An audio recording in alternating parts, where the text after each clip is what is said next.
اللہ وبرکاتہ۔ سبھی حضرات تشریف رکھیں، جو حضرات کھڑے ہوئے ہیں وہ بیٹھ جائیں، خالی جگہ ہو تو اس کو بھر لیں،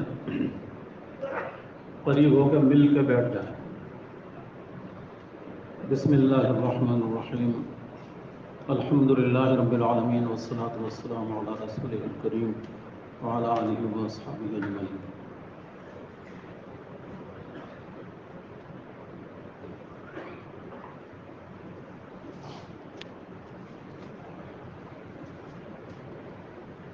محترم بزرگوں اور پیارے بھائیوں، ہم اور آپ اس بات پہ بہت زیادہ اللہ کا شکر ادا کریں کہ اللہ تبارک و تعالیٰ نے ہمیں اور آپ کو اس مبارک محنت سے وابستہ فرمایا۔ اور جیسا کہ صبح فجر کے بعد کے بیان میں آپ نے سنا کہ ہماری دو ذمہ داریاں ہیں، ایک تو استقامت ہے پہلی ذمہ داری، اور دوسری ذمہ داری ہے نصرت۔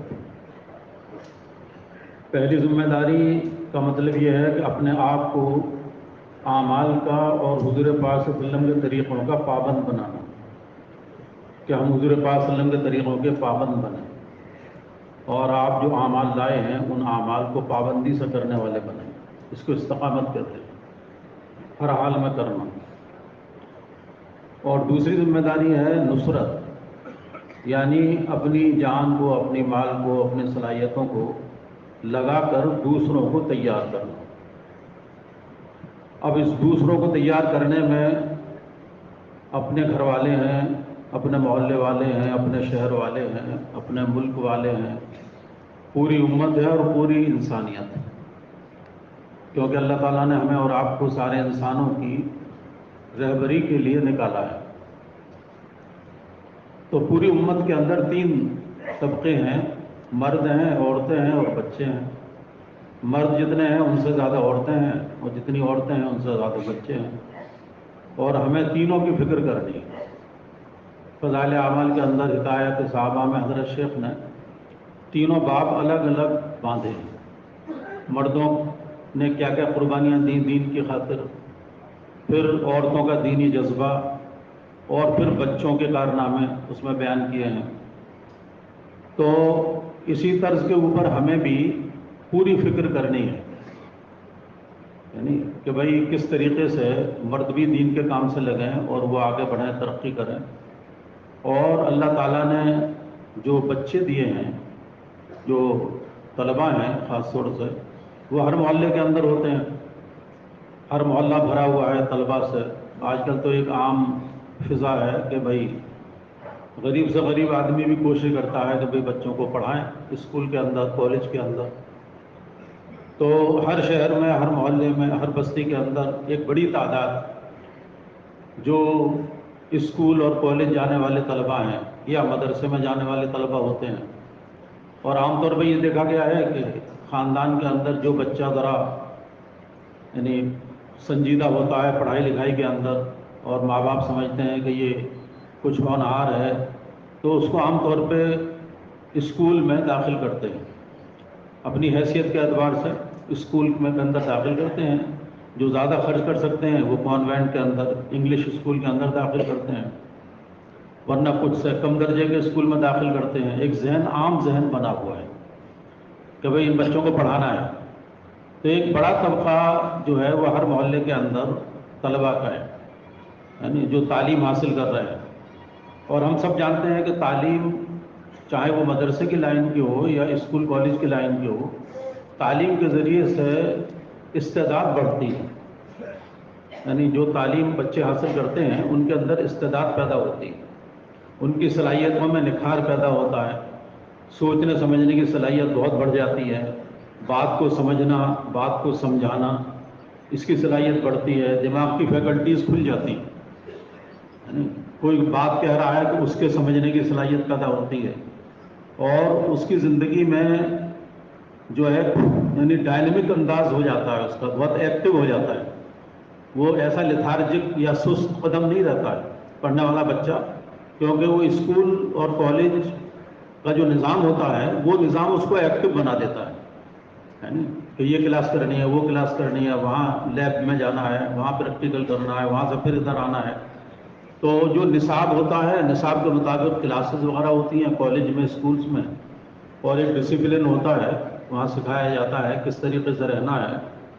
تو رہنے سہنے کا انداز اس کا بدلتا ہے، سوچنے سمجھنے کا انداز بدلتا ہے، بات کو سمجھنے کی صلاحیت بہت بڑھ جاتی ہے، بات کہنے کی صلاحیت بڑھتی ہے کہ بات کس طرح کہی جائے. باقاعدہ یہ اسکول میں سکھایا جاتا ہے، ادب سکھایا جاتا ہے سب، کہ بھئی آپ آئیے تو اجازت لے کے کلاس کے اندر آئیے. تو یہ ساری صلاحیتیں یعنی پیدا ہوتی ہیں اور اس کی استعداد بہت بڑھتی ہے. ہماری کوشش اور فکر یہ ہو کہ یہ صلاحیتیں جو اس کے اندر کالج کے ذریعے سے یا اسکول کے ذریعے سے یہ پیدا ہو رہی ہیں، اس کے اندر یہ صلاحیتیں پیدا ہو رہی ہیں اور یہ استعداد اس کی بڑھ رہی ہے، تو یہ استعداد اور یہ صلاحیت اگر دین پہ نہ لگی تو یہ ساری صلاحیت سڑ کے برباد ہو جائے گی اور خالص دنیا پہ لگ جائے گی اور اس کا کوئی نفع اس کو آخرت میں حاصل نہیں ہوگا. اگر یہ صلاحیت جو اسکول اور کالج میں پیدا ہو رہی ہے اور جو استعداد بڑھ رہی ہے اس کے اندر، اگر اس کا رخ دین کی طرف ہو جائے اور یہ بچے اللہ کے دین کے کام میں لگ جائیں تو خود بخود ان کے اندر ایمان بڑھے گا، ان کی صلاحیتوں میں اور چار چاند لگیں گے اور پھر ان کا رخ زندگی کا صحیح ہو جائے گا. اور آگے چل کے جب یہ بڑے ہوں گے، ان کی شادی ہوگی، ان کے بچے ہوں گے، تو پھر اسی رخ پہ اپنی فیملی کو لے کے چلیں گے. یہ تربیت شروع سے ہوتی ہے، لیکن آج کل اس کی اسکول کالج میں تو کوئی تربیت نہیں ہے اس طرح کی. میں کبھی کبھی میٹنگز وغیرہ میں جاتا ہوں، کہہ بھی دیتا ہوں کہ بھئی آج کل تعلیم کا تو بہت زور ہے لیکن تربیت کی کوئی فکر نہیں ہے، جبکہ تعلیم کے ساتھ تربیت ہے، یعنی کیریئر کے ساتھ کریکٹر ہوتا ہے. عام طور پہ جو بچہ کالج سے یونیورسٹی میں آتا ہے تو وہ یونیورسٹی جو ہے نا کریکٹر سرٹیفکیٹ مانگتی ہے، تو بھئی کریکٹر سرٹیفکیٹ دو. یعنی کہنے کا مطلب یہ ہے کہ تم اپنے پڑھائی لکھائی کے اعتبار سے تو بہت اچھے ہو لیکن ایک انسان کی حیثیت سے آپ کیسے ہیں، یعنی یہ بھی تو ایک چیز ہے نا کہ انسان کی حیثیت سے آپ کیسے ہیں، تو وہ کریکٹر سرٹیفکیٹ کہلاتا ہے. یعنی آپ بحیثیت انسان کے آپ کیسے ہیں، اچھا انسان ہوتا ہے، برا انسان ہوتا ہے. یعنی ایک جگہ ایک بڑی گیدرنگ تھی، وہاں انوگریشن تھا، تو مجھ سے کہا کہ کوئی بات کر لو، وہاں سارے پڑھے لکھے لوگ موجود تھے. تو میں نے ان سے یہی عرض کیا، میں نے کہا آج کل ہم بہت زیادہ زور دے رہے ہیں تعلیم کے اوپر، تو دینا بھی چاہیے، کوئی غلط نہیں ہے، کوئی ناجائز نہیں ہے، لیکن اس کے ساتھ ساتھ تربیتی نظام کوئی ہے.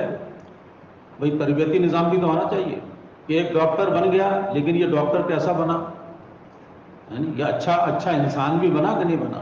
ایک انجینئر بن گیا لیکن یہ اچھا انسان بھی بنا کہ نہیں بنا. ایک پروفیسر بن گیا، ایک مینیجر بن گیا، ایک لائر بن گیا، لیکن اس کے ساتھ یہ دیکھنا ہوگا کہ یہ اچھا انسان بھی بنا کہ نہیں بنا.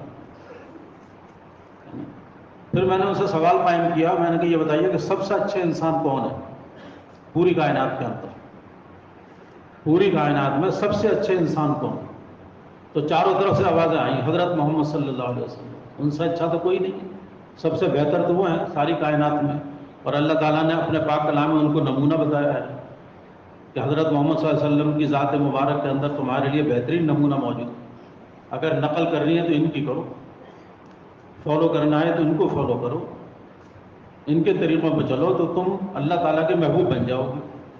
اللہ کا محبوب بننے کا راستہ اللہ کے محبوب کی اتباع ہے، پیارے رسول صلی اللہ علیہ وسلم کے طریقوں پر چلنا ہے. جو حضرت مولانا صبح فرمایا تھا کہ استقامت کا مطلب اللہ کے رسول صلی اللہ علیہ وسلم کے طریقوں کے پابند بنے. تو جو سب سے اچھے انسان ہیں پورے کائنات میں، ان کی پیروی کرنے سے، ان کی چال چلنے سے، ان کی اتباع کرنے سے، یعنی ان کی نقل کرنے سے تو انسان اچھا بنے گا جو سب سے اچھے ہیں. اور وہ پورا مجمع بولا کہ سب سے اچھے تو وہ ہیں. تو میں نے کہا جب وہ سب سے اچھے ہیں تو ان کی نقل کرنے سے ہی تو ہمارے بچے اچھے بنیں گے اور ہم خود اچھے بنیں گے. ان کی نقل کرنے سے، ان کی پیروی کرنے سے، اور ان کے طریقوں کو ہی دین کہتے ہیں. دین کس چیز کا نام ہے؟ اللہ کے رسول صلی اللہ علیہ وسلم کے طریقے. تو ہمارے جو بچے ہیں پڑھنے جا رہے ہیں کالج میں، اسکول میں، وہاں کوئی تربیتی نظام نہیں ہے، وہ تو اپنے حساب سے چلاتے ہیں اور انہیں کوئی فکر بھی نہیں ہے. وہ تو یہ ہے کہ بھئی یہ ڈاکٹر انجینئر بن جائیں بس، باقی یہ کیا بنیں گے آگے چل کے، ان سے انسانوں کو نقصان پہنچے گا یا فائدہ پہنچے گا، اس کی کوئی کسی کو فکر نہیں ہے. یعنی امریکہ کے اندر ہماری جماعت تھی تو وہاں پہ انہوں نے دیکھا کہ سب یہ سارے لوگ پڑھے لکھے لوگ ہیں، پی ایچ ڈی ہیں، سارے یونیورسٹی میں پڑھاتے ہیں، تو انہوں نے جماعت کا حال دیکھ کر کے اپنے بہت بڑا اسکول تھا ان کا، ہائی اسکول تک، تو انہوں نے کہا کہ بھائی ہم اپنے ٹیچرز کو جوڑنا چاہتے ہیں اور آپ 1 گھنٹہ فارغ کر لیں بیچ میں اور ہم آرڈر نکال دیں گے، پرنسپل صاحب نے کہا۔ تو ہماری جماعت نے کہا کہ ٹھیک ہے، ہمیں کوئی اثر، ہم تو آئے اس لیے ہیں۔ تو انہوں نے 1 گھنٹے کا بیچ میں بریک دیا اور اس میں آرڈر نکال دیا کہ بھائی کلاسز سسپینڈ رہیں گی اور سارے ٹیچر جو ہیں وہ پرنسپل آفس میں آ جائیں۔ ایک وقت مقرر ہو گیا، بڑا اسکول تھا وہ، اور وہ بھی امریکہ کا اسکول۔ تو سارے ٹیچر جمع ہو گئے، ہماری جماعت بھی پہنچ گئی، اور امیر صاحب نے مجھ سے کہا کہ بھائی ان سے بات کرو۔ تو خیر میں نے تعارف کیا، تھوڑی سی بات کی، اور بات کے دوران میں نے یہی عرض کیا، میں نے کہا آپ کا جو تعلیمی معیار ہے تو پوری دنیا اس کو تسلیم کرتی ہے، اور ہم بھی تسلیم کرتے ہیں کہ آپ کا تعلیمی معیار، آپ کی ڈگری کی بڑی اہمیت ہے مارکیٹ کے اندر۔ یہاں سے کوئی ڈپلومہ بھی کر کے چلا جائے تو اس کی بھی بڑی اہمیت ہے، جیسا امریکہ سے پڑھ کے آیا ہے، امریکہ کی ڈگری لے کے آیا ہے، تو مارکیٹ میں اس کی ویلیو ہے، اس کی اہمیت ہے، اس کو سب تسلیم کرتے ہیں، ہم بھی تسلیم کرتے ہیں۔ لیکن میں نے کہا ان کا تربیتی نظام کوئی ہے کہ آپ نے ڈاکٹر تو اچھا بنا دیا لیکن انسان اچھا بنا کہ نہیں بنا؟ اس کا کیا نظام ہے آپ کے پاس؟ کوئی تربیتی نظام ہے آپ کے پاس کہ یہ اچھے انسان بن کے نکلیں یہاں سے؟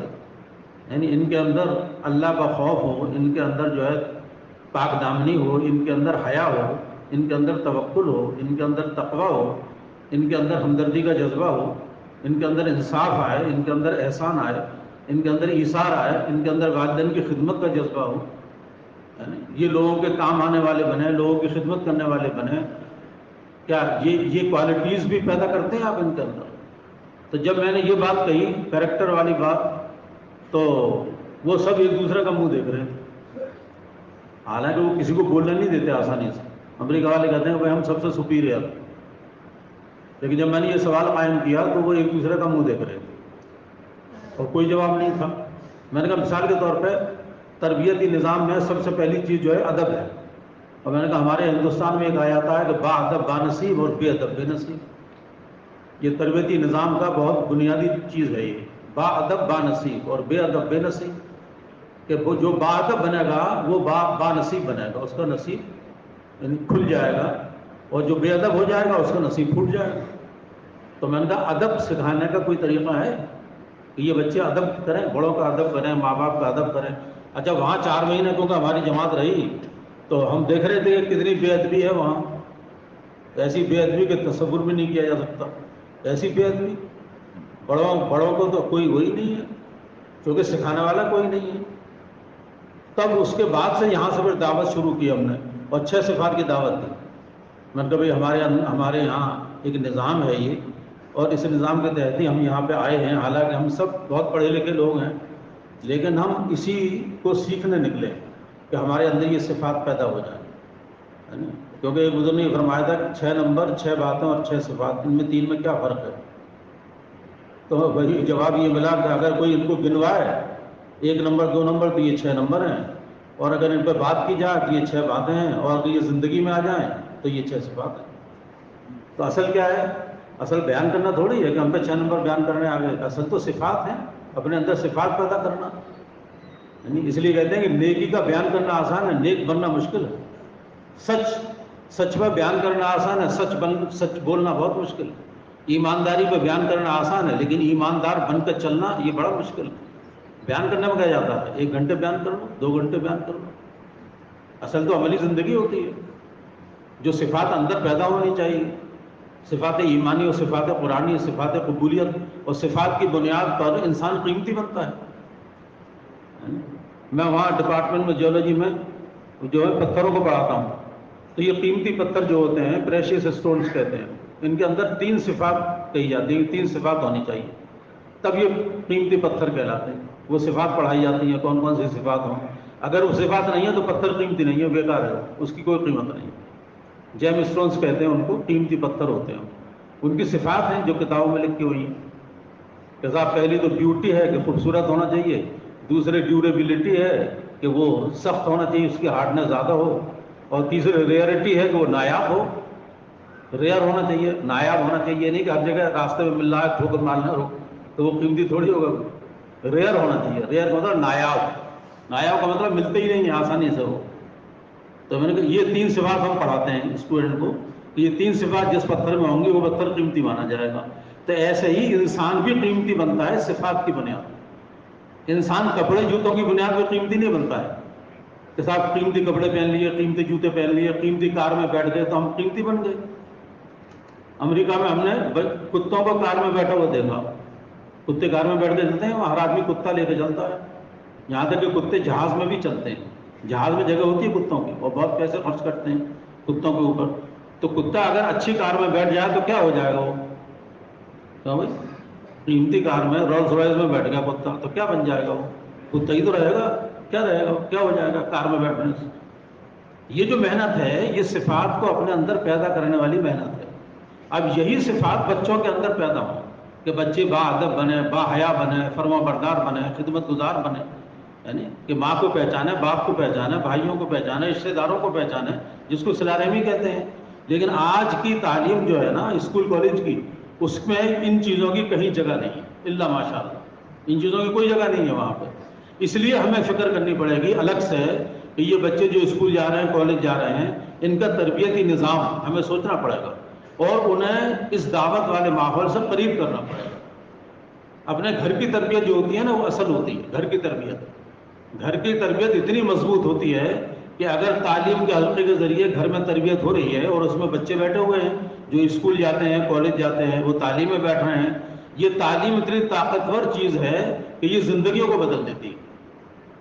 زندگیوں کو بدلنے میں اس کا بہت بڑا دخل ہے. فضائل اعمال کی جو تعلیم, اس سے ایمان بھی بڑھتا ہے, یقین بھی پیدا ہوتا ہے, اور اعمال کا شوق اور جذبہ پیدا ہوتا ہے. عمل کرنے کا شوق پیدا ہوتا ہے آدمی کے اندر خود بخود, کیونکہ عمل کا اسکوپ سامنے آتا ہے, عمل کا بھاؤ سامنے آتا ہے کہ عمل کرنے میں ملے گا کیا.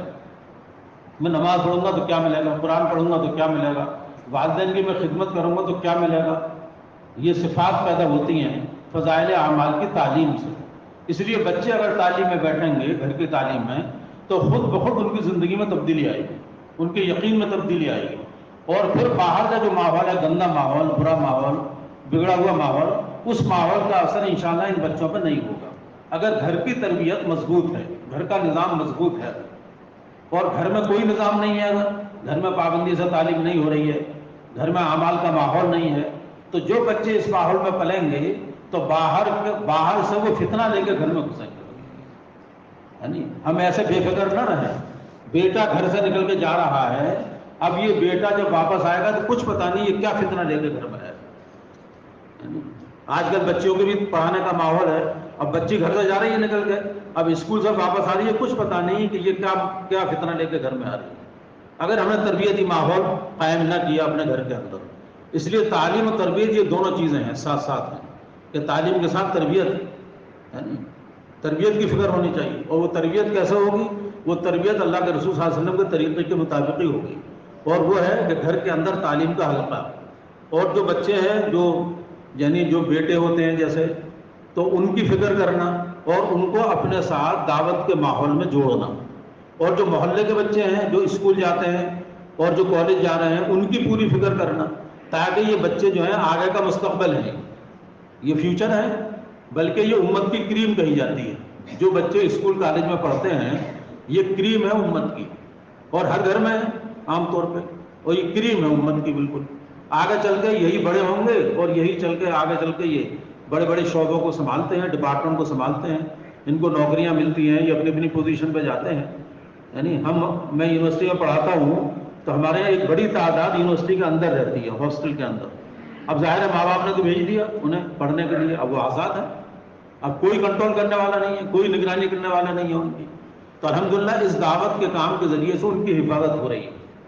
ہر ہال کے اندر, ہر ہاسٹل کے اندر ہمارے یہاں مسجد, اور وہاں مسجد میں یہ دعوت کا نظام ہے, دعوت کا کام ہے, اور لڑکے اس میں جڑتے ہیں, اور جڑنے کے بعد ان کے اندر ایسی صلاحیت پیدا ہوتی ہے, ایسی سمجھداری پیدا ہوتی ہے دعوت کے کام کی, اور ایسی صفات پیدا ہوتی ہے کہ ان کو دیکھ کر رشک آتا ہے. جس کے بارے میں صبح میں فاروق بھائی نے اشارہ کیا تھا, امریکہ کی کارگزاری جو سنائی تھی, تو آپ کو یاد ہوگا فاروق بھائی بار بار یہ کہہ رہے تھے کہ ان کو دیکھ کر کے آنکھیں ٹھنڈی ہوتی تھی. ایسے نوجوان امریکہ کے اندر نظر آئے کہ ان کو دیکھ کے آنکھیں ٹھنڈی ہو رہی ہیں.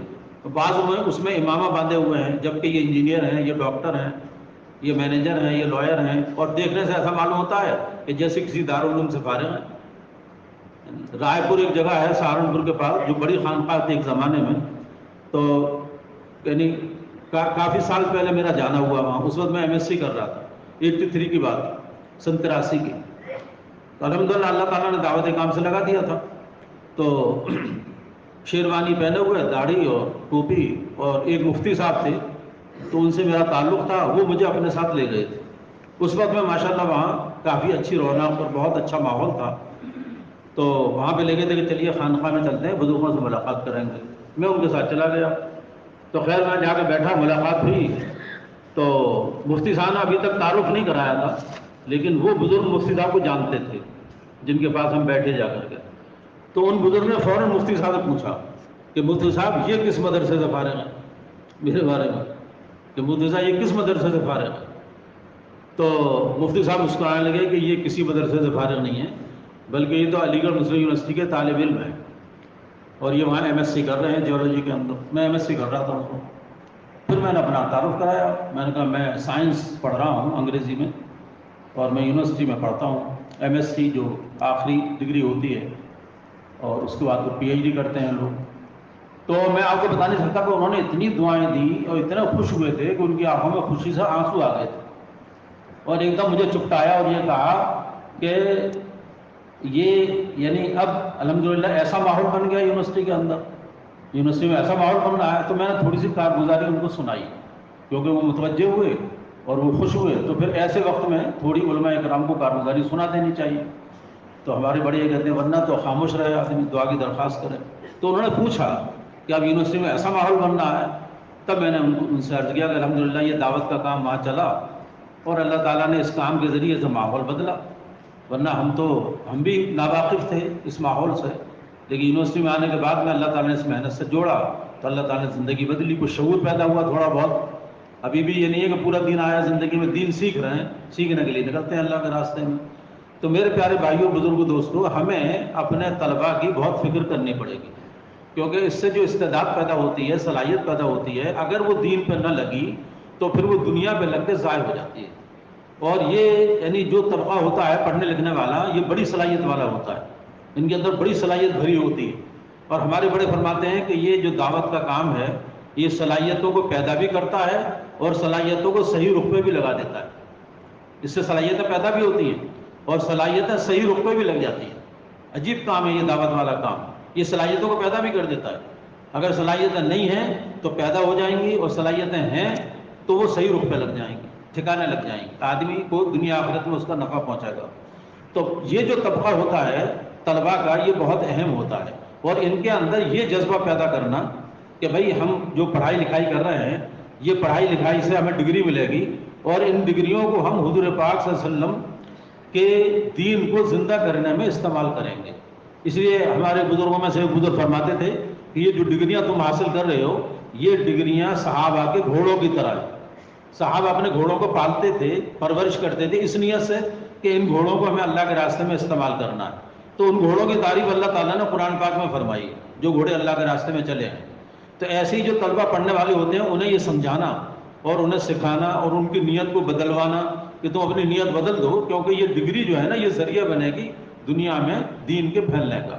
اور اس کی جگہ اب تو خیر شروع میں تو ڈاکٹر ثناء اللہ صاحب کی مثال دی جاتی تھی، اور آج بھی الحمدللہ ہمارے لیے ایک مثالی یعنی بزرگ ہیں. اور اس کے علاوہ آپ یہ دیکھیے کہ جو ہمارے اس وقت بڑوں میں سے ہیں، جیسے فاروق بھائی ہیں، اور ثناء اللہ صاحب ہیں، خالد صدیقی صاحب ہیں، پروفیسر عبد الرحمن صاحب مدراس کے تھے، انتقال ہو گیا، رحمۃ اللہ علیہ بن گئے ہو. اور اس طریقے کے ہر شہر میں جنہیں کتنے ہیں. اور یہ سارے وہ لوگ ہیں جو طالب علمی کے زمانے میں دعوت کے کام سے لگے تھے.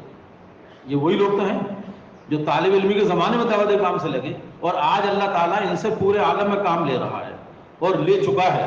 کتنا کام تو کر چکے الحمدللہ یہ پوری دنیا کے اندر، اور پوری دنیا کے کام کا نظام بناتے ہیں جا کر کے. جیسے فاروق بھائی نے کارگزاری میں سنایا کہ امریکہ والوں کو کتنی آسان طریقے سے بتایا مقامی کام کہ بھائی اتنا کر لو، ایسے کر لو. پوری دنیا کو بتا رہے ہیں، پوری دنیا کو سمجھا رہے ہیں. ان میں سے بعض تو وہ لوگ ہیں جن کے ذریعے ملکوں میں کام شروع ہوا، اور بعض وہ لوگ ہیں جن کے ذریعے کام کی سطح بڑھی ملکوں کے اندر. یہ وہ لوگ ہیں، اور حالانکہ یہ سارے وہ ہیں کہ جو طالب علمی کے زمانے میں دعوت کام سے لگے تھے. انہی میں سے ایک بزرگ فرما رہے تھے کہ میرا پہلا چلہ سن 58 میں لگا، 1958 میں پہلا چلہ لگا، اور یہ کہا انہوں نے کہ ہائی اسکول کے بعد میرا پہلا چلہ لگا۔ میں نے ہائی اسکول کیا 58 کے اندر، اور ہائی اسکول کرتے ہی ایک میوات کی جماعت آئی ہمارے گاؤں میں، اور اس جماعت کے ساتھ میں جڑ گیا اور جماعت نے میرا چلہ لگوا دیا۔ تو پہلا چلہ ہائی اسکول کے بعد لگا، اس کا نتیجہ یہ ہوا کہ آج پوری دنیا میں اللہ کام لے رہا ہے، پوری دنیا کے اندر اللہ نے کام لیا اور لے رہا ہے۔ تو میرے پیارے بھائیوں، ہم بچوں کو چھوٹا سمجھ کر نظر انداز نہ کریں کہ ابھی چھوٹا ہے، بلکہ چھوٹے پن سے ہی ان کو اپنے ساتھ لیں، اپنے ماحول کے اندر، یعنی محلے کے بچوں کو، اور ان کو محبت پیار سے قریب کریں۔ یہ بچے جو ہیں نا، یہ محبت چاہتے ہیں، یہ ٹوکا ٹاکی نہیں ہونی چاہیے بچوں کو، ڈانٹ ڈپٹ ٹوکا ٹاکی۔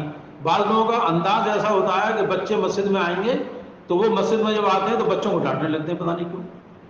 بچوں کو مسجد میں اگر بچے آ رہے ہیں نا، ڈانٹنا نہیں چاہیے مسجد کے اندر۔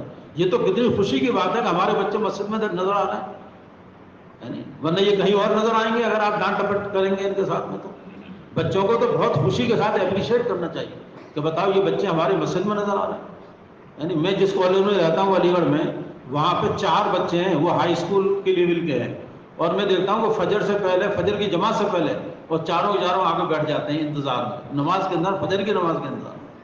تو اتنے پیارے لگتے ہیں وہ، اتنے اچھے لگتے ہیں۔ تو میں نے کہا دیکھیے یہ بچے ہیں چھوٹے چھوٹے، اور بڑے بھی جنہیں کتنے سو رہے ہیں محلوں کے اندر، اور یہ ہائی اسکول کیا ہے، اور یہ بچے ماشاءاللہ نماز میں آ گئے، فجر کی نماز میں۔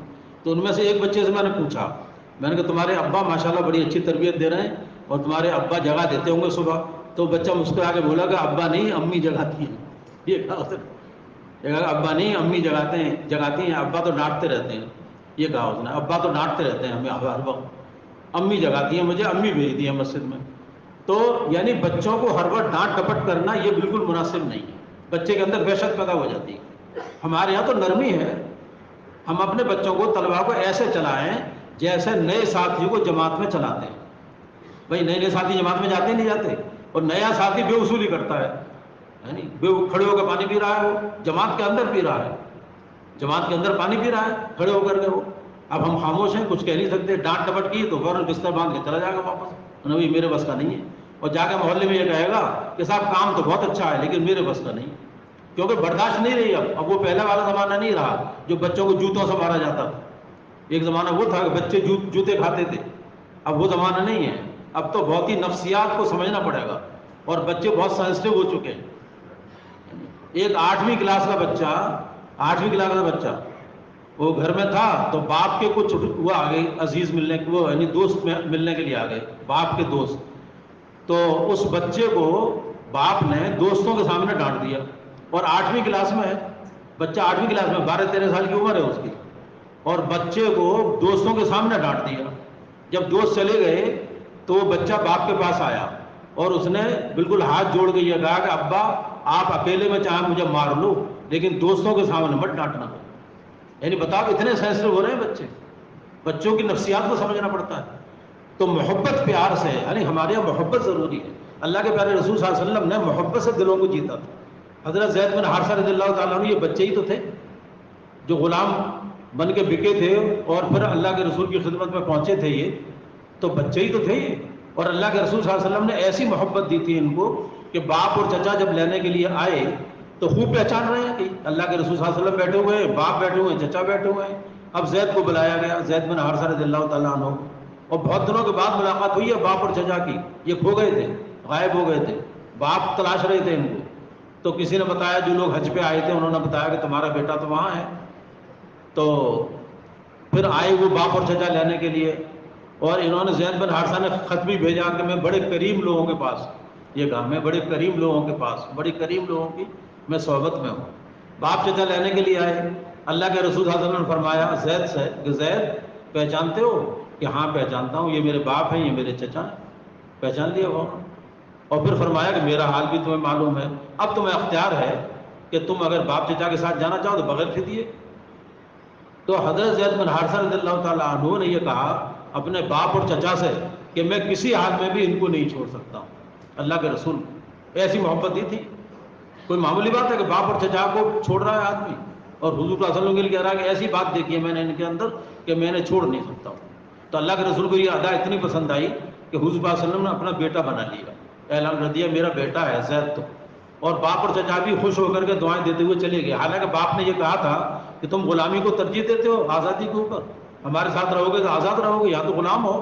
تب یہ جواب دیا تھا کہ میں نے ایسی بات دیکھی ہے ان کے اندر کہ میں ان کو چھوڑ نہیں سکتا ہوں. تو میرے پیارے بھائیو, حضور پاک صلی اللہ علیہ وسلم نے محبت سے جیتا تھا دلوں کو, لہذا محبت سے, پیار سے, ہے نا, ان کو قریب کرنا اور کھلا پلا کے قریب کرنا, یعنی خرچ کرنا پڑتا ہے. بچوں کو کھلا پلا کے قریب کیا جاتا ہے. بچے زیادہ لمبی بات سننے کے عادی نہیں ہوتے ہیں, لمبا بیان کر دیا تو وحشت پیدا ہو جائے گی, اور اگر اسے چاکلیٹ کھلا دی تو چاکلیٹ یاد رہے گی, بیان یاد نہیں رہے گا اسے. ہماری جماعت وادی میں گئی, مردوں کی جماعت تھی وادی میں کئی سال پہلے, تو ہمارے جماعت میں ایک ساتھی, ایک صاحب ہے ماشاءاللہ, تو وہ جہاں بھی جاتے ہیں بہت سارا سامان, چاکلیٹ, مٹھائی وغیرہ رکھ لیتے ہیں بیگ میں, اور ان کا کام یہ ہوتا ہے کہ وہ بچوں کو, نوجوان لڑکوں کو وہ نشانہ بنا کر کے ان کے قریب کر کے چاکلیٹ کھلاتے ہیں, مٹھائیاں کھلاتے ہیں خوب. تو بچے بہت جلدی قریب ہو جاتے ہیں, دوستی ہو جاتی ہے, آتے رہتے ہیں, یہ کھلاتے رہتے ہیں, اپنے ہزاروں روپے خرچ کر دیتے ہیں چاکلیٹ میں, ایک چلے کے اندر صرف چاکلیٹ کھلانے میں بچوں کو. تو پہلی جماعت جو گئی ہماری مردوں کی گئی. پھر کئی سال کے بعد ہماری جماعت گئی مستورات کی, اس میں بھی وہ صاحب تھے چاکلیٹ والے, تو وہ مستورات کی جماعت میں بھی تھے. اب ایک محلے میں پہنچے ہم, مستورات کے ساتھ جو منتقل ہوئے تو مستورات کو گھر میں کر دیا, ہم مسجد میں پہنچے تو ایک نوجوان لڑکا ملا, ماشاءاللہ وہ جوان ہو گیا تھا. تو وہ جوان ملا, اس نے ملاقات, مصافحہ کیا, اور ایک دم ان کی طرف رخ کر کے بولا, ارے کہ آپ تو پہلے بھی آئے تھے. تو نے کہا ہاں میں پہلے بھی آیا تھا, کہ آپ نے ہمیں بہت چاکلیٹ کھلائی تھی. تو میں نے کہا ان کا بیان یاد نہیں ہے کوئی, کہ نہیں بیان کوئی یاد نہیں, چاکلیٹ یاد ہے, کیونکہ چاکلیٹ کھلائی اتنی تھی انہیں پیٹ بھر بھر کے. تو کہنے لگا آپ نے اتنی چاکلیٹ کھلائی کہ میں بہت متاثر ہوا آپ کے اخلاق سے, اور اس کے بعد پھر میں نے 3 دن لگائے, پھر میں نے چلہ لگایا, اب میرے 4 مہینے لگ چکے ہیں, 4 مہینے لگ چکے ہیں. یہ کہا اس نے کہ میرے 4 مہینے لگ چکے ہیں, اور میری شادی بھی ہو چکی ہے. اور مزے کی بات یہ کہ اسی لڑکے کے گھر میں ہماری جماعت ٹھہری, مستورات کی, مستورات اسی گھر میں ٹھہری, سب نے طے کیا مشورے سے. اور جب ہم نے کام کیا محلے کے اندر, تو پڑھے لکھے لوگ اس محلے میں زیادہ تر سب یہ کہہ رہے تھے کہ جو کچھ دعوت کا کام ہے اس محلے میں وہ اس لڑکی کی وجہ سے, یہ لڑکا ہے فکر مند, بس یہی کام کرتا رہتا ہے, جوڑتا رہتا ہے, ملاقاتیں, جماعتیں, سب ساری رونق اس لڑکی کی وجہ سے. تو میں یہ عرض کر رہا تھا کہ جو لڑکے ہوتے ہیں نا, ان کی نفسیاتی چیزوں کو سمجھنا چاہیے, کہ انہیں محبت پیار سے, کھلا پلا کر کے, محبت سے ان کو قریب کرنا ہے نا. بات مرتبہ ایسا ہوتا ہے قریب کرنے کا طریقہ, جیسے میں جب سن 75 میں داخلہ لیا میں نے یونیورسٹی کے اندر, تو میرے پاس باٹنی تھی. باٹنی مجھے مشکل معلوم ہو رہی تھی, اور ہندی میڈیم سے آئے تھے, یہاں انگلش میں پڑھائی ہو رہی تھی ساری, تو سمجھ میں بھی نہیں آ رہی تھی, تو میں پریشان تھا. تو ایک دفعہ میں بیٹھا ہوا تھا مغرب کے بعد اپنے کمرے میں ہاسٹل میں, تو ایک صاحب آئے, بہت لمبی داڑھی ان کے, ٹوپی لگائے ہوئے, اور معمر قسم کے, جیسے ادھیڑ عمر کا کوئی ہوتا ہے, آ کے میرے پاس بیٹھ گئے سلام کر کے, اور مجھ سے تعارف کیا, اور تعارف کرنے کے بعد پوچھا کیا کیا سبجیکٹ ہیں آپ کے پاس. میں نے کہا میرے پاس باٹنی ہے, کیمسٹری ہے, یہ ہے. تو کہنے لگے ایسا ہے کہ میں باٹنی سے MSc کر رہا ہوں. انہوں نے یہ کہا میں باٹنی سے MSc کر رہا ہوں. اب میں انہیں دیکھتا رہ گیا, اور باٹنی میرے لیے بہت مشکل ہو رہی تھی, جبکہ میری باٹنی تو بالکل الف ب تھے, جیسے ABCD ہوتی ہے. میں تو شروع PUC میں تھا اور وہ MSc میں. تو کہنے لگے میں MSc کر رہا ہوں باٹنی سے, اور میں بہت دیر تک دیکھتا رہ گیا. میں نے کہا یہ MSc کر رہے ہیں اور ان کی داڑھی ہے. سن 75 کی بات ہے یہ, اس وقت اتنا ماحول بنا نہیں تھا. تو ایک تو مجھے یہ میرے اوپر اثر ہوا کہ یہ MSc کر رہے ہیں, اور باٹنی میرے لیے کتنا مشکل ہو رہا ہے, اور یہ MSc تک پہنچ گئے باٹنی میں. اس کے بعد انہوں نے جو اصل بات کہی قریب کرنے کے لیے, بہت پکے دائی تھے وہ, انہوں نے کہا کہ ایسا ہے کہ تمہیں پریشانی آ رہی ہوگی کیونکہ تم ہندی میڈیم سے پڑھ کے آئے ہو, UP بورڈ سے, تو میں تیار ہوں اور میں تمہیں پڑھایا کروں گا, تو تمہارا مسئلہ دور ہو جائے گا. بالکل میرے لیے تو حلوہ ہے یہ, بالکل جو تم پڑھ رہے ہو یہ کچھ بھی نہیں ہے, یہ تو خواب میں بتا دوں گا میں اگر اس کے بارے میں آپ پوچھو گے سوتے میں, کہ یہ تو کچھ بھی نہیں ہے میرے لیے, اس لیے میں تمہیں روزانہ پڑھا دیا کروں گا باٹنی سے. اب یہ سمجھ لیے کہ ایک دم میرے دل میں ان کی جگہ بن گئی فوراً, کہ انہوں نے تو میرا مسئلہ حل کر دیا. یعنی مجھے مشکل معلوم ہو رہا ہے سبجیکٹ, اور یہ پڑھانے کو تیار ہے فری میں, اور یہ کہا میں پیسے ویسے نہیں لوں گا, یہ میں سمجھنا اگر ٹیوشن پڑھاؤں گا میں تو تمہیں یوں ہی پڑھاؤں گا فی سبیل اللہ, میں آ جایا کروں گا, 1 گھنٹے پڑھا دیا کروں گا, تمہارا مسئلہ حل ہو جایا کرے گا. اب انہوں نے مجھے پڑھایا, اور سب سے اچھے نمبر پھر میرے اس میں آئے, باٹنی کے اندر ہی اتنا اچھی طرح سے پڑھایا. آج بھی میں ان کی عزت کرتا ہوں, اور انہوں نے انگلی پکڑ کے مجھے دعوت کام سے لگایا. اب جتنا اللہ مجھ سے جو بھی کام لے دنیا میں, ان کے اکاؤنٹ میں جائے گا نہیں جائے گا.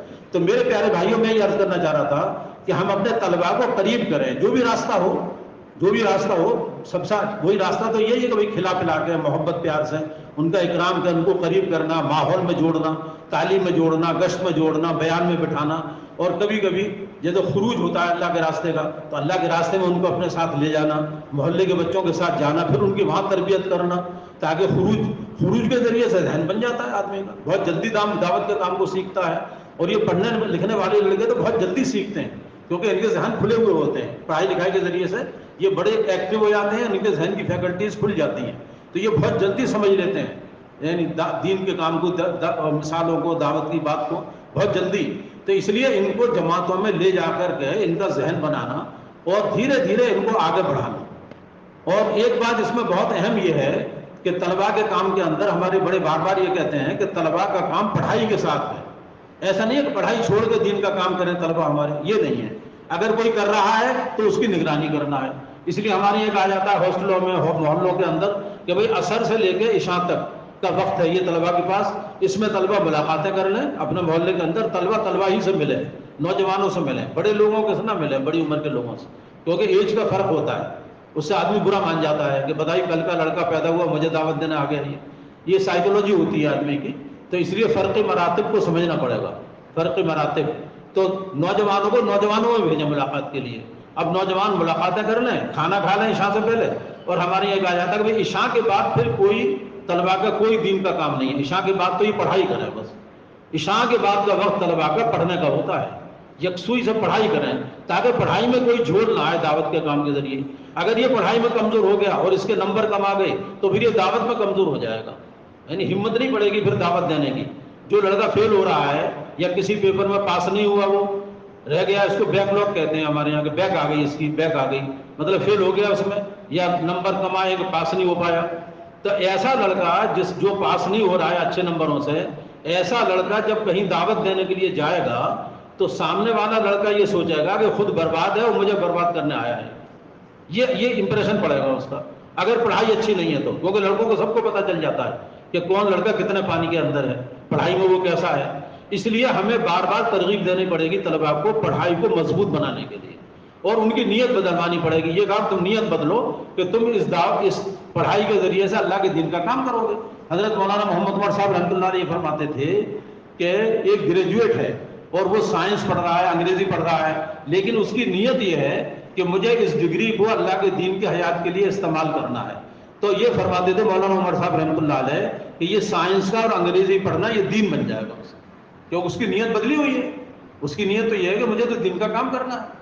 یعنی جیسے جماعت میں جاتے ہیں تو جماعت میں آدمی خدمت میں طے ہو گیا، اب خدمت والے آلو اور پیاز اور ٹماٹر خرید کے لائے، وہ آلو کاٹ رہے ہیں، آلو چھیل رہے ہیں، حالانکہ ہیں جماعت میں، تو یہ آلو چھیلنا، ٹماٹر چھیلنا، یہ دعوت کا کام ہے کہ نہیں ہے؟ یہ تھوڑی کہ بیان کرنا ہی دعوت کا کام ہے۔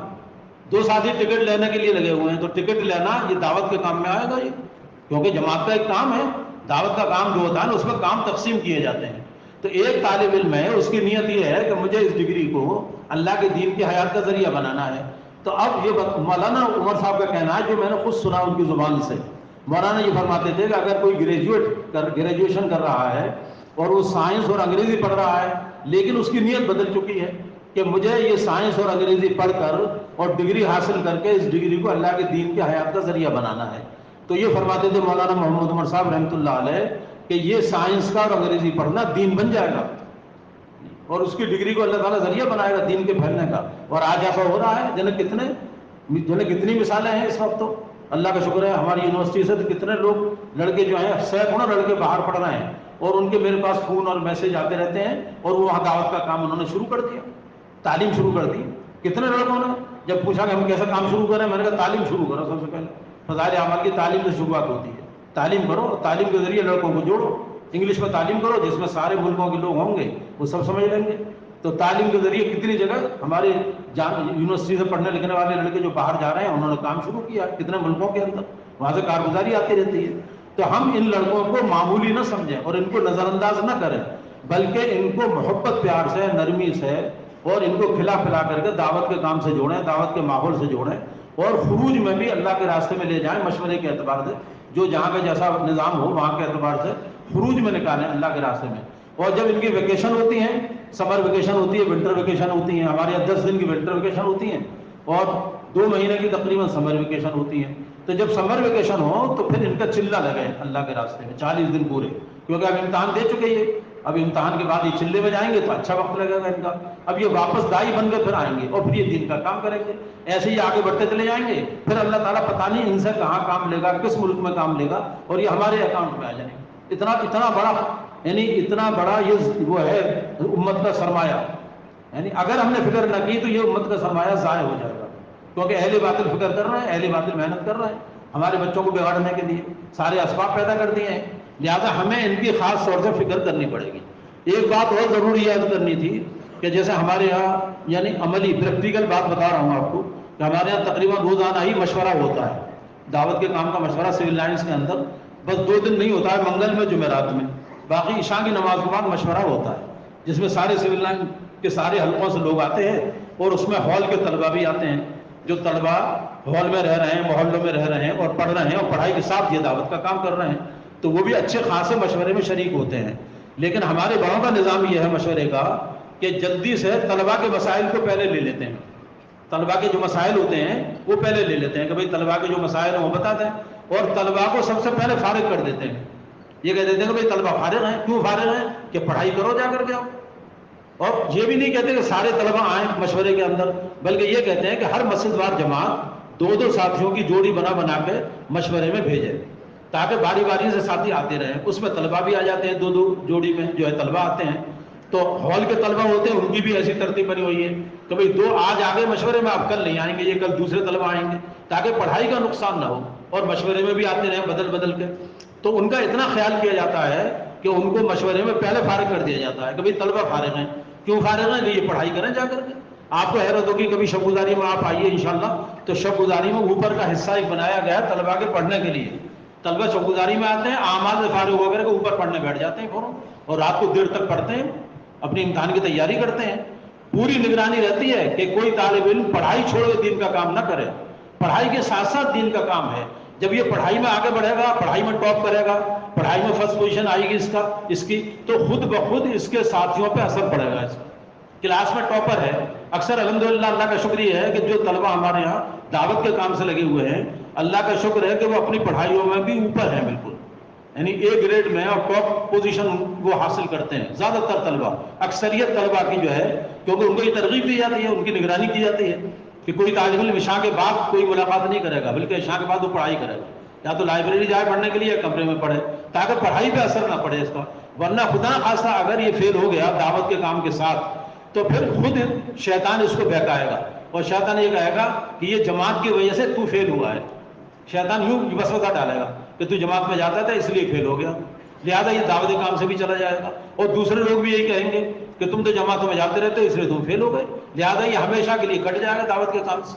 اور اگر دعوت کے کام کو یعنی پڑھائی کو پابندی سے کر رہا ہے، یہ محنت کر رہا ہے، محنت سے پڑھ رہا ہے، کتابیں پڑھ رہا ہے، خوب محنت کر رہا ہے اور محنت سے پڑھائی کر رہا ہے، تو پھر کیا ہوگا کہ یہ دعوت کے کام کو بھی اچھی طرح کرے گا اور اس کے ساتھیوں پہ بھی اچھا اثر پڑے گا، اور جس سے ملاقات یہ کرنے جائے گا تو وہ ساتھی یہ سمجھے گا کہ یہ خود بھی اچھا ہے اور مجھے بھی اچھا بنانے کے لیے آیا ہے، یہ خود بھی اچھا لڑکا ہے، پڑھنے میں بھی اچھا ہے اور کریکٹر کے اعتبار سے بھی اچھا ہے، اس کا چال چلن بھی اچھا ہے، اس کی سیرت بھی اچھی ہے اور یہ پڑھنے میں بھی اچھا ہے، تو وہ توجہ کے ساتھ اس کی بات سنتا ہے کہ یہ لڑکا معمولی تو ہے نہیں کلاس کے اندر، یہ تو ٹاپ کر رہا ہے، اور دوسرے یہ نماز کا پابند بھی ہے اور میں تو ہوں نہیں نماز کا پابند اور میں اتنی پڑھائی بھی نہیں کر رہا ہوں، تو خود بخود اثر پڑتا ہے لڑکوں کے اوپر، اور لڑکے جو ہے دعوت کے کام سے جڑتے چلے جاتے ہیں، تو اس لیے ان کی پڑھائی کی پوری رعایت ہے۔ اور ایک اور اہم بات ہے جو خود مجھ سے طلبہ نے کہی، ایک علاقے کے اندر، ایک علاقے میں ہماری جماعت گئی، وہاں طلبہ آئے ہمارے پاس، طلبہ نے کہا کہ ہم شکایت نہیں کر رہے ہیں اپنے بڑوں کی، لیکن ہم آپ سے یہ بات کہہ رہے ہیں کہ کسی طریقے سے یہ بات آ جائے۔ میں نے کہا کیا بات ہے؟ کہ ہم مشورے میں آتے ہیں، یہاں پہ پورے حلقے کا مشورہ ہوتا ہے اور ہم پڑھائی کر رہے ہیں، ابھی ہماری پڑھائی چل رہی ہے، ہم مشورے میں آتے ہیں، جذبے کی وجہ سے شوق ہے ہمیں، لیکن کیا کرتے ہیں کہ جو یہاں کے پرانے لوگ ہیں وہ علاقوں کے تقاضے ہمارے اوپر ڈال دیتے ہیں۔ بتائیے علاقوں کے تقاضے سے طلبا کو کیا مطلب ہے؟ یہ تو بیچارے پڑھائی کے ساتھ ساتھ دین کا کام کر رہے ہیں، تو یہ تو جتنا وقت دے رہے ہیں اس کو غنیمت سمجھا جائے، یعنی ان کا وقت تو بہت کم ہے، ان کے پاس زیادہ وقت ان کے پاس پڑھائی کے لیے ہے، سارا کا سارا وقت اس میں تو تھوڑا بچا کے یہ دعوت کا کام کر لیتے ہیں، لیکن علاقوں کے تقاضے جو ان محلے والوں کو پورا کرنا چاہیے، حلقے والوں کو، وہ اپنی بچت کے لیے کیا کرتے ہیں کہ ان طالب علم کو اوپر ڈال دیتے ہیں کہ بھئی تم چلے جانا فلاں تحصیل میں جوڑ ہے، فلاں ٹھیے پہ چلے جانا وہاں جوڑ ہو رہا ہے، بتاؤ ان طلبا کو کیا مطلب ان ٹھیے کے جوڑوں سے اور وہاں کے جوڑوں سے؟ طلبا تو پڑھائی کریں گے اپنی اور تھوڑا سا دین کا کام کر لیں گے، کچھ ملاقاتیں کر لیں گے، گشت کر لیں گے، تعلیم میں بیٹھ جائیں گے، اور جب ویکیشن آئے گی اس میں یہ چلہ لگا دیں گے، اتنا کام ہے طلبا کا۔ لیکن آپ ان پہ اگر علاقوں کے تقاضے ڈالنے لگے تو وہ وحشت پیدا ہو جائے گی۔ چنانچہ کچھ طلبا نے یہ بتایا کہ جب ہمارے اوپر علاقے کے تقاضے ڈالے جانے لگے تو پھر ہم نے مشورے میں آنا چھوڑ دیا۔ اب مشورے سے رک گئے وہ بیچارے، وحشت ہو گئی انہیں، بھائی ہمارے پاس اتنا ٹائم کہاں ہے کہ ہم پورا دن وہاں لگائیں جوڑ میں جا کر کے، ہے نہیں، اور ہمارے پاس اتنی استعداد بھی نہیں ہے، نہ اتنا ٹائم ہے ہمارے پاس۔ لہٰذا ان طلبا نے مشورے میں آنا چھوڑ دیا، کیونکہ مشورے والوں نے علاقے کے تقاضے ان کو ڈالنے شروع کر دیے۔ تو اس میں بہت احتیاط ہے، ان کی نفسیات کو سمجھنا پڑے گا اور ان کی مشغولی کو سمجھنا پڑے گا کہ یہ کتنے مشغول ہوتے ہیں۔ پڑھائی لکھائی کرنا کوئی آسان کام ہے؟ دماغ کی چولیں ہل جاتی ہیں آدمی کہ آج کل اتنی مشکل پڑھائی ہے، اور اس پڑھائی میں بھی آگے بڑھنا، جو ہم کہتے ہیں کہ آگے بڑھو ٹاپ کرو، تو ٹاپ کوئی ایسا کر لے گا آدمی؟ اس لیے میرے پیارے بھائیوں، اس کی بہت ضرورت ہے کہ ہم ان طلباء کو کام سے جوڑیں، ان کا خروج بھی ہو، مقامی کام میں بھی جڑتے رہیں گے، ان کی تربیت ہو اور ان کی پڑھائی کی پوری رعایت ہو اور ان کی نگرانی پوری ہو کہ کوئی طالب علم ایسا تو نہیں ہے کہ پڑھائی چھوڑ کے۔ اب میں نے ایسی طلباء سے کہا، بہت سے بیٹھے ہوئے تھے، میں نے کہا اگر تم پڑھائی نہیں کرو گے اور محنت نہیں کرو گے پڑھائی کے اندر اور بس دعوت کا کام ہی کرتے رہو گے، اور جب امتحان میں جاؤ گے اور پرچہ ہاتھ میں آئے گا تو وہاں فضائل گشت لکھو گے، آدھا بھی گشت لکھا جائے گا اس میں جب پرچہ سامنے آ جائے گا۔ بھئی وہاں تو کتاب کا لکھ کے جائے گا نا جو کورس پڑھایا گیا ہے، وہ تم نے پڑھا نہیں ہے، اب اوپر نیچے دیکھو گے، اور پھر سارے ایگزامینیشن ہال والے تمہیں دیکھیں گے کہ دیکھو یہ ہے صاحب، یہ جماعت والے ہیں جو ادھر ادھر دیکھ رہے ہیں کہ ان پہ کچھ آتے ہی نہیں ہے اور کوری کاپی رکھ کے چلے آئے، اب کتنا بیڈ امپریشن پڑے گا، تمہارے ذریعے کام بدنام ہوگا نہیں ہوگا اگر تم نے پڑھائی نہیں کی تو اس طرح سمجھایا جائے طلباء کو تاکہ وہ پڑھائی میں خوب آگے بڑھے، اور پھر آگے یعنی اس میں آج کل تو نوکری میں کتنا کمپٹیشن ہے، یعنی نوکریوں کے اندر کتنا کمپٹیشن ہے۔ میں کہتا ہوں طلباء سے کہ بھائی دو طرح کی نوکری ہوتی ہے، ایک ہوتی ہے آرڈر ڈیلیورنگ پوزیشن اور ایک ہوتی ہے order receiving position. Order delivering position جو ہوتی ہے وہ کلاس 1 آفیسر ہوتا ہے، وہ بڑی پوزیشن مانی جاتی ہے، اس میں تنخواہ بہت اچھی ملتی ہے اور وہ آرڈر ڈیلیور کرتا ہے، گھنٹی بجاتا ہے۔ میں نے کہا اس پوزیشن کو حاصل کرنے کی محنت کرو، اس کے لیے بہت محنت کرنی پڑتی ہے تب آدمی آفیسر بنتا ہے جا کر۔ اور ایک آرڈر ریسیونگ پوزیشن ہوتی ہے کہ اگر محنت نہ کی تو پھر کیا کلرک بن جاؤ گے، چپراسی بن جاؤ گے، کیا ملے گا تمہیں؟ آرڈر ریسیونگ پوزیشن ہے کہ یس مین رہو گے کہ تمہیں گھنٹی میں بجایا جا کے تم دوڑو گے گھنٹی پہ۔ تو ہم تو ان کو موٹیویٹ کرتے ہیں، ان کو انکریج کرتے ہیں، طلبا کو جو ہے حوصلہ افزائی کرتے ہیں کہ تمہیں بہت اوپر جانا اور تمہیں اونچی سے اونچی پوزیشن حاصل کرنی ہے، لیکن وہ حاصل ہوگی محنت کے ذریعے سے، اور اس کے ساتھ ساتھ دعوت کا کام کرو تاکہ جہاں جاؤ دعوت کی فکر لے کے جاؤ، دین کے دائی بن کے جاؤ، اللہ کے پیارے بندے بن کے جاؤ، نبی کے پیارے امتی بن کے جاؤ، کہیں بھی جاؤ۔ ہمارے خالد صدیقی صاحب کہتے ہیں جو بھی باہر جاتا ہے کہ کہیں بھی جاؤ اور کچھ بھی بنو لیکن دو شرطوں کے ساتھ، کہ حکم الہی چھوٹنا نہ پائے اور طریقہ رسول چھوٹنا نہ پائے، بس یہ دو شرطیں ہیں، یہ دو شرطیں ہیں کہ حکم الہی چھوٹنا نہ پائے اور طریقہ رسول چھوٹنا نہ پائے، بس اس شان کے ساتھ جاؤ پوری دنیا کے اندر، چاند پہ پہنچو۔ مولانا عمر صاحب یہ کہتے تھے کہ تم چاند پہ جاؤ، ہم کب روک رہے ہیں تمہیں ترقی میں، لیکن ان دو شرطوں کے ساتھ کہ حکم الہی ٹوٹنا نہ پائے اور طریقہ رسول یہ چھوٹنا نہ پائے۔ یہ شان ہے مسلمان کی، مسلمان ہر جگہ جائے گا، ہر شعبے میں جائے گا، لیکن ان دو شرطوں کے ساتھ جائے گا وہ۔ یہ طلباء کو سکھانے کی ضرورت ہے، اور طلباء کی جو تربیت اصل ہوتی ہے میرے بھائیوں، بچوں کی تربیت وہ ماں کے ذریعے ہوتی ہے۔ ماں کی گود جو ہے نا وہ ہے بچے کی تربیت کی جگہ، اس لیے بزرگوں نے سنا ہے کہ پہلا درجہ تربیت کا وہ ماں کے ذریعے سے ہے، دوسرا درجہ باپ کے ذریعے سے ہے، اور جتنے بڑے بڑے لوگ ہوئے ہیں وہ ماں کے ذریعے سے ہوئے ہیں۔ اس لیے ہمیں مستورات کی بھی پوری فکر کرنی پڑے گی کہ ہماری مستورات دین کے کام سے لگیں، مستورات اپنے گھر کے اندر اعمال کا ماحول بنائیں، مستورات اپنے اعتبار سے دین کی پابند بنیں، اور مستورات اپنے بچوں کی دینی تربیت کریں، اور جو بالغ مرد ہیں گھر کے اندر ان کو مستورات جو ہے ذہن بنا بنا کے اللہ کے راستے میں بھیجیں۔ گھر کے اندر فضائل کی تعلیم ہو، گھر کے اندر عبادت کا ماحول ہو، گھر کے اندر دعوت کا ماحول ہو، گھر کے اندر سنتوں کا اہتمام کرنے کا ماحول ہو، گھر کے اندر تلاوت کا ماحول ہو، گھر کے اندر ذکر کا ماحول ہو، گھر کے اندر سادگی کا ماحول ہو، گھر کے اندر مہمان نوازی کا ماحول ہو کہ مہمان آ رہے ہیں ان کی مہمان نوازی کی جائے گی، مہمان نوازی کرنا صحابہ کی صفات میں سے ہے۔ یہ ماحول گھر کے اندر بنانا یہ عورت کی ذمہ داری ہوتی ہے، اس لیے عورتوں کا بڑا حصہ ہے دعوت کے کام میں، دین کے کام میں، اور عورتوں نے بڑے بڑے کارنامے انجام دیے ہیں، پوری تاریخ یہ بتا رہی ہے۔ ہم سب جانتے ہیں کہ سب سے پہلے جان اور مال لگا اس دین کے اوپر تو عورت کا لگا، اور وہ کون ہے؟ وہ حضرت خدیجہ الکبریٰ رضی اللہ تعالیٰ عنہا ہے۔ یہ مالدار گھرانے کی عورتوں میں تھی، یہ مالدار عورتیں ہیں، شریف گھرانے کی عورت۔ اللہ کے رسول صلی اللہ علیہ وسلم میں نکاح ہوا اور حضور کو جب نبوت ملی تو سب سے پہلے نبوت کا چہرہ دیکھا ہے تو حضرت خدیجہ رضی اللہ تعالیٰ عنہ نے دیکھا ہے، سب سے پہلے کلمہ پڑھا تو خدیجہ رضی اللہ تعالیٰ عنہ نے پڑھا۔ اور سب سے پہلے ساتھ دیا ہے حضور پاک صلی اللہ علیہ وسلم کا تو حضرت خدیجہ رضی اللہ تعالیٰ عنہ نے ساتھ دیا ہے، صلاحیت لگائی، اپنا وقت لگایا، جان و مال لگائی، یہاں تک حضور پاک صلی اللہ علیہ وسلم غار حرا میں تشریف لے آتے تھے تو حضرت خدیجہ کھانا لے کر کے پیدل جایا کرتی تھی، اتنے بڑے گھرانے کی عورت، اور اپنے کو پیس دیا، بالکل اپنے کو لگا دیا حضور پاک صلی اللہ علیہ وسلم کے اوپر. تو اللہ کو اتنا پیار آیا ہے ان کی قربانی پہ کہ حضرت خدیجہ کی قربانی پہ اللہ کا سلام آیا ہے. اللہ کا سلام حضرت خدیجہ رضی اللہ تعالیٰ عنہ کے لیے ہے. اور علماء یہ کہتے ہیں کہ یہ قربانی کی بنیاد پہ ہے، علم اور عبادت کی بنیاد پہ نہیں ہے.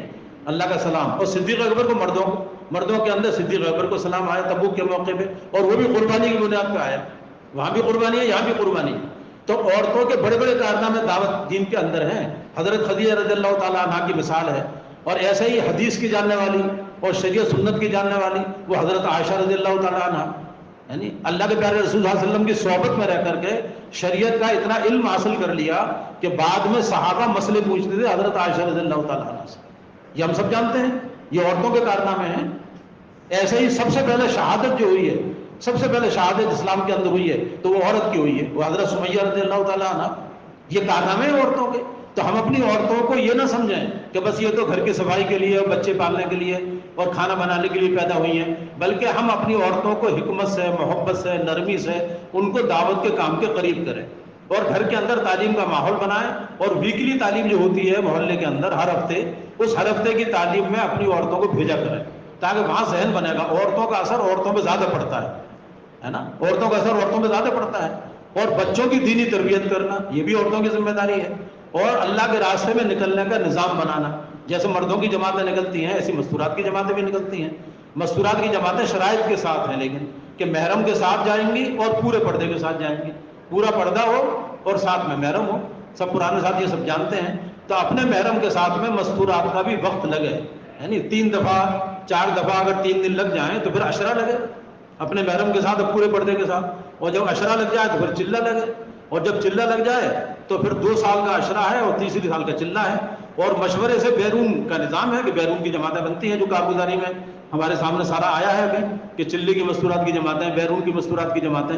ابھی ہماری یونیورسٹی سے ایک جماعت انگلینڈ گئی تھی 2 مہینے پہلے، تو ابھی کچھ دن پہلے واپس آئی ہے مستورات کی جماعت. 5 جوڑے گئے تھے ماشاءاللہ، اور بہت ہی بہترین کام کر کے وہ آئی ہے. پورے ملک کے اندر اتنا اچھا کام کیا ہے کہ وہاں پہ جو سننے والے حضرات تھے پرانے وہ بہت خوش ہوئے کہ اللہ تعالیٰ نے بڑا اچھا کام لیا اس جماعت سے.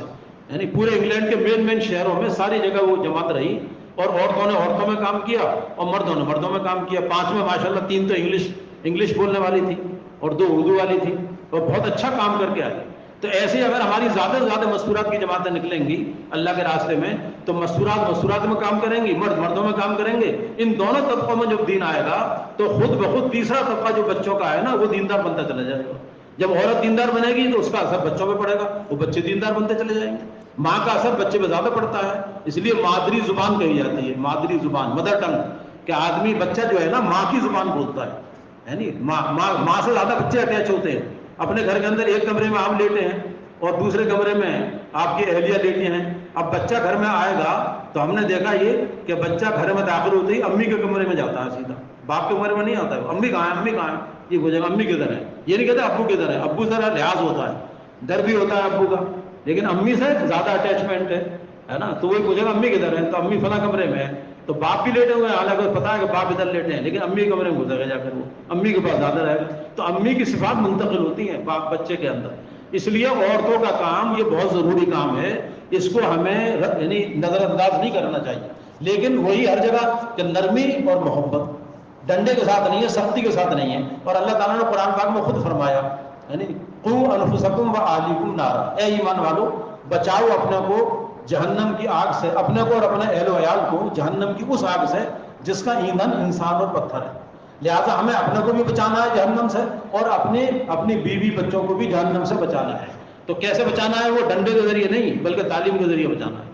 تعلیم کا حلقہ پابندی سے، اور ہم بھی اس میں بیٹھیں. مرد جب تعلیم میں بیٹھتا ہے تو وزن بڑھ جاتا ہے، اس کا وزن پیدا ہو جاتا ہے. حضرت مولانا سعید احمد خان صاحب کے بارے میں ایک صاحب بتا رہے تھے کہ میں ان کے پاس بیٹھا ہوا تھا اور رات کو عشاء کے بعد ایک دم مولانا اٹھے اور یہ کہا بھائی اب میں جا رہا ہوں اور اب میں اب گھر کی تعلیم میں بیٹھوں گا جا کر کے. مولانا یعنی مجلس کو چھوڑ کر کے گھر جا رہے تھے اور یہ فرمانے لگے اب مجھے اپنی گھر کی تعلیم میں بیٹھنا ہے.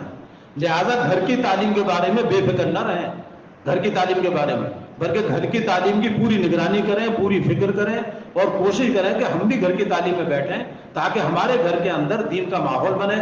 حضرت جی مولانا انعام الحسن صاحب رحمۃ اللہ فرماتے تھے کہ یہ تعلیم جو ہے فضائل اعمال فضائل صدقات کی، یہ بے دینی کے سوراخ جو گھر میں کھلے ہیں ان کو بند کر دیتی ہے، بے دینی بند ہو جاتی ہے گھر میں آنا اس تعلیم کے ذریعے۔ اتنی طاقتور چیز ہے یہ، اس لیے ہمیں اپنی مستورات کی بھی فکر کرنی ہے اور اپنے طلباء کی بھی، بچوں کی بھی پوری فکر کرنی ہے تاکہ یہ دونوں طبقے ہمارے ہاتھ سے خدا نہ خاصا نکل نہ جائے۔ بلکہ ہمارے ناظر صاحب یہ کہتے تھے کہ اگر ہم نے عورتوں کی فکر نہ کی اور بچوں کی فکر نہ کی تو یہ عورتیں بچے بے دین ہو جائیں گے اور یہ بے دینوں کی ایک پارٹی بن جائے گی، پارٹی، یہ سب ایک ہو جاتے ہیں پھر یہ ماں بھی بے دین ہے اور بچے بھی بے دین ہیں، اب یہ دونوں ایک ہو گئے، بچے بھی ماں بھی سب ایک بن گئی، اب یہ بے دینوں کی ایک پارٹی بن گئی۔